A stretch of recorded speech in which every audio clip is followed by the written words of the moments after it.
All good people are appalled by the sufferings of the innocent.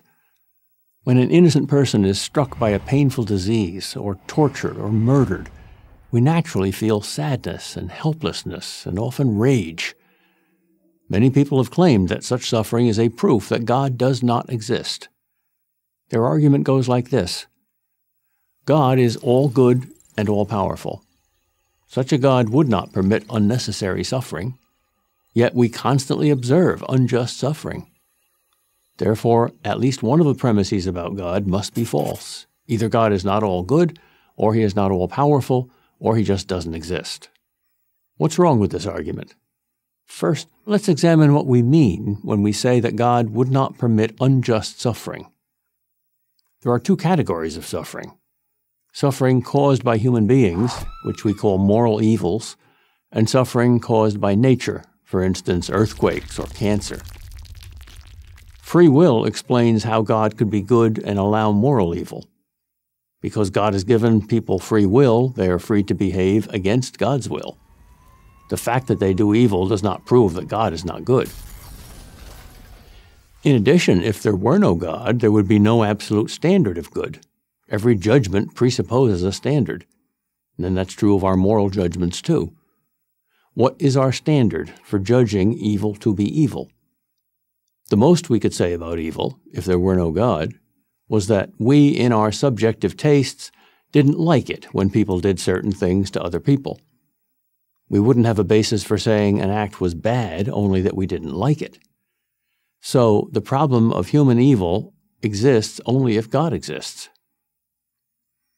As for natural suffering, that poses what appears to be a more difficult question. We see an innocent child suffer, say, from an incurable disease. We complain.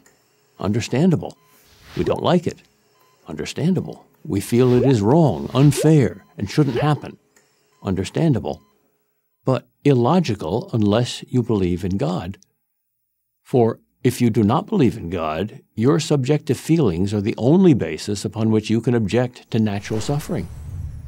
Okay, you don't like it, but how is your not liking something evidence for God not existing? Think about it.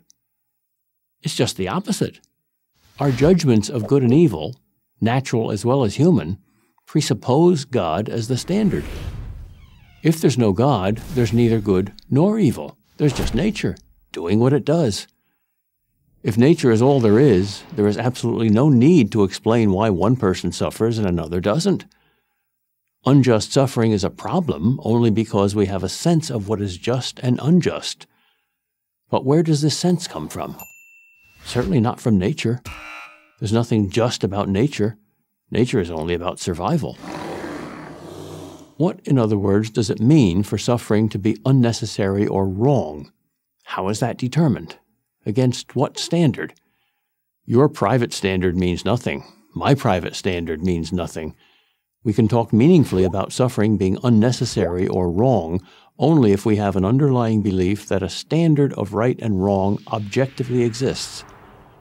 And if that standard really exists, that means there is a God.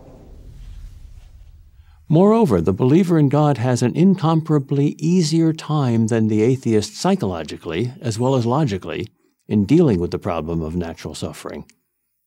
If you accept that a good God exists, it is possible to also believe that this God somehow sets things right, if not in this world, then in the next. For the atheist, on the other hand, no suffering is ever set right.